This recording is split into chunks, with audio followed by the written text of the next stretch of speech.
$8.32. That's what's left in your account after everything clears. Not your savings, not some separate number you don't touch.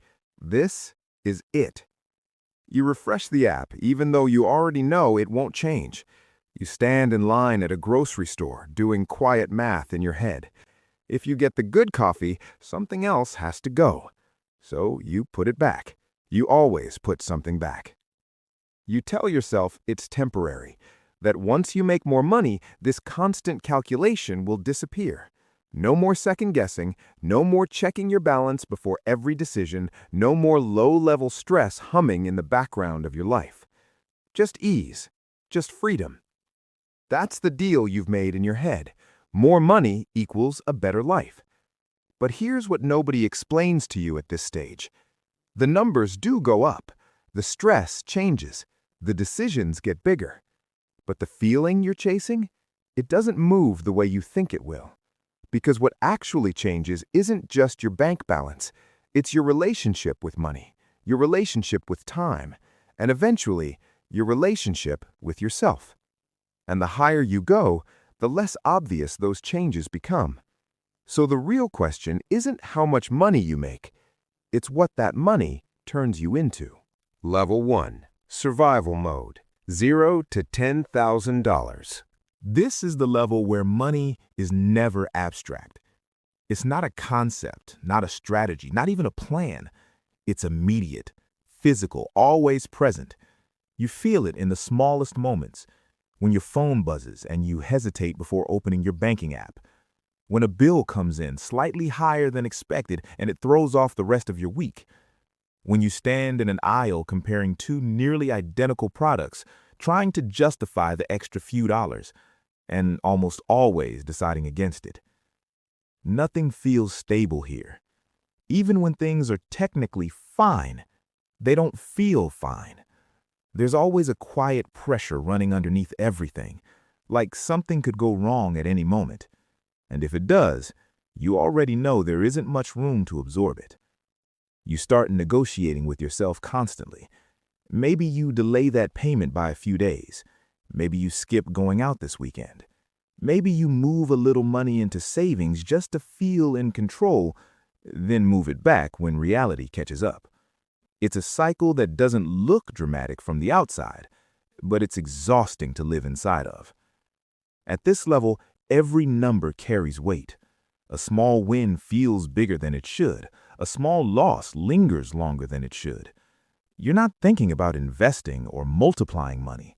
You're thinking about maintaining balance, about staying afloat without slipping under. And that's the part most people misunderstand. At this level, money doesn't buy freedom. It doesn't create options or open doors. It buys something much more basic than that. It buys breathing room. Just enough space to exhale without immediately worrying about the next inhale. Level 2. Stability Illusion. $10,000 to $100,000. Then something shifts. Not dramatically, not all at once, but enough that you notice it. You check your account, and for the first time, there's space. Not a few dollars, not a temporary cushion, but an actual number that stays there. 5 figures. You look at it longer than you need to, almost expecting it to disappear. It doesn't. You start doing what you were told to do. You save consistently. You open an investment account. You read just enough to feel like you understand what's happening. Money is no longer something you're chasing every day. It's something you're organizing, managing, positioning. And for a while, that feels like progress, real progress. But then you do something most people avoid. You sit down and run the numbers honestly. You project your current path forward, income, savings rate, expected returns. You stretch it out across decades, not months. And when the final number appears, it doesn't feel wrong. It's stable, predictable, safe. It's just not what you thought it would be. You followed the rules, you avoided the obvious mistakes, you did what responsible people are supposed to do.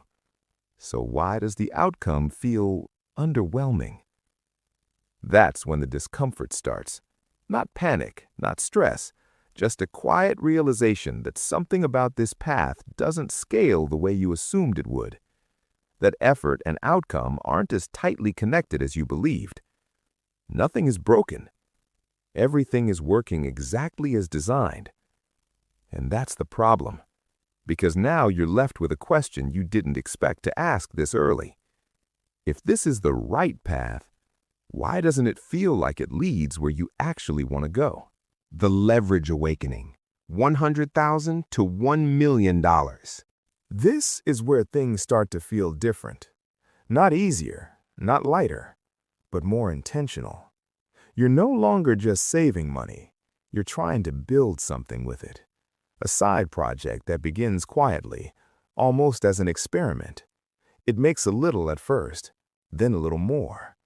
Not enough to change your life overnight, but enough to change how you think about what's possible. You notice something subtle but important. The money from your time has a ceiling. There are only so many hours you can sell, only so much you can optimize within a fixed structure. But the money coming from what you build, that behaves differently. It grows without asking for your constant presence. It scales in a way your job never will. And once you see that, you can't unsee it. You start measuring your time differently. An hour isn't just an hour anymore. It's either compounding into something bigger or disappearing completely. You become more selective. You say no more often, sometimes without fully explaining why. Invitations that used to feel automatic now feel expensive in a way that has nothing to do with money. People notice. Some understand. Most don't. There's a quiet tension that starts to form, not because anything is wrong, but because you're playing a slightly different game now. You're thinking longer term. You're delaying things that used to feel normal. This phase is quiet from the outside. No big announcements, no obvious signals, just consistent, almost invisible progress stacking over time.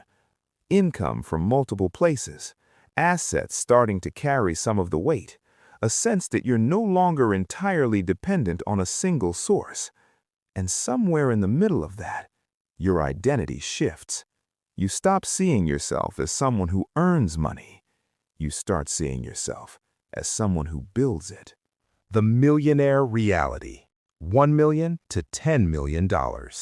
You cross the threshold, and suddenly the world reacts differently. The balance in your accounts has numbers with 6 digits now. You expected something monumental, a shift that would feel like victory in every sense. But it doesn't. $1 million is not the grand finale you imagined. It's stable, yes, comfortable even, but freedom? That's a different equation entirely. Money begins to behave differently too. It's no longer something you watch anxiously every morning. It becomes a system, a network of accounts, investments, and positions that operate in parallel. Your decisions aren't reactive anymore. They're deliberate, calculated. Each choice carries weight not because of emotion, but because it will shape the future in ways that may not be immediately visible. You start thinking in terms of months, then years, then cycles.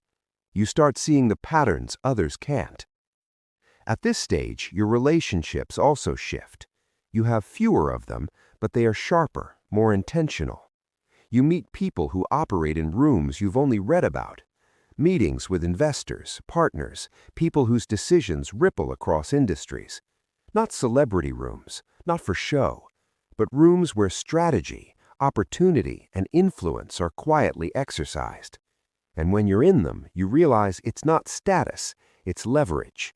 Presence matters less than insight and positioning. And in the midst of it, the clarity hits. The milestone wasn't the goal. It was proof that the system works, that disciplined effort compounds, that leverage compounds, that patience matters more than hustle. It's a different kind of victory, quiet but undeniable, invisible yet transformative. You wanted freedom, and instead you've discovered something more subtle, the framework for freedom. You've built the machine, and now the challenge is not reaching $1 million, It's understanding how to make it serve something larger than itself, something that grows beyond your own immediate life. Power, distance, and complexity. $10 million to $100 million. At this level, the game feels entirely different, even if the numbers on your balance sheet are the only things anyone can see. Money stops being something you earn through effort alone. It becomes a tool of positioning, a way to stake influence, a way to move quietly yet decisively. Deals, opportunities, invitations, these are no longer random. Your reputation starts working on your behalf. Doors open before you knock simply because of the patterns you've established, the consistency you've demonstrated, the credibility you've silently built.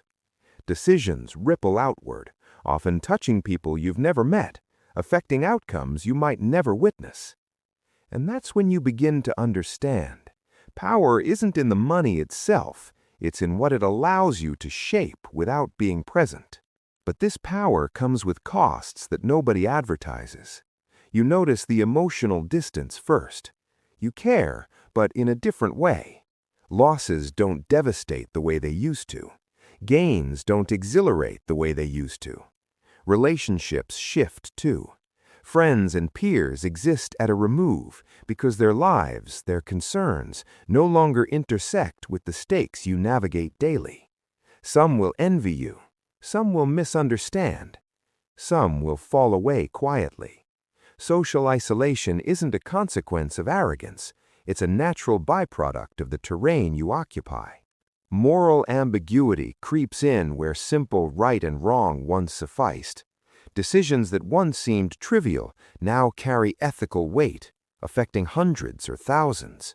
Yet you act anyway, guided by logic, strategy, and the long view, rather than immediate emotion.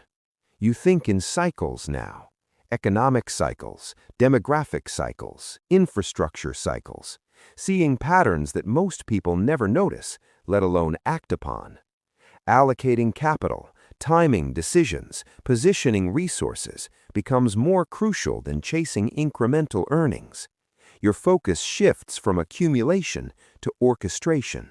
And here is the subtle revelation.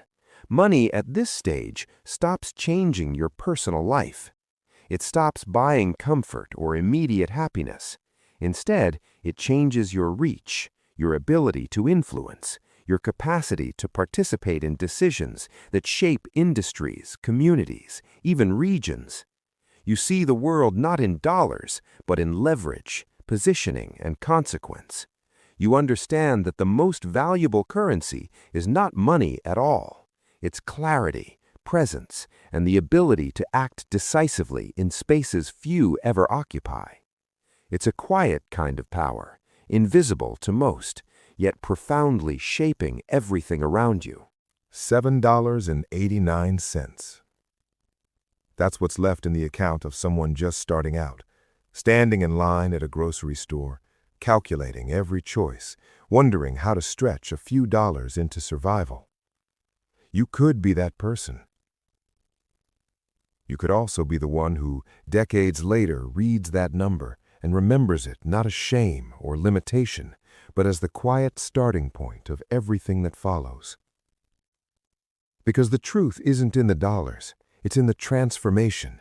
Each stage of growth carries its own lessons, its own discomforts, its own shifts in perception, from scrambling for oxygen at 0 to the fragile stability of 5 figures, to building leverage that multiplies quietly, to the sober clarity of millions. The path is not measured in currency alone.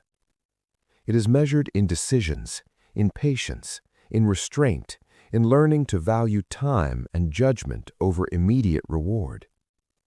And the higher you go, the more invisible the changes become to anyone else.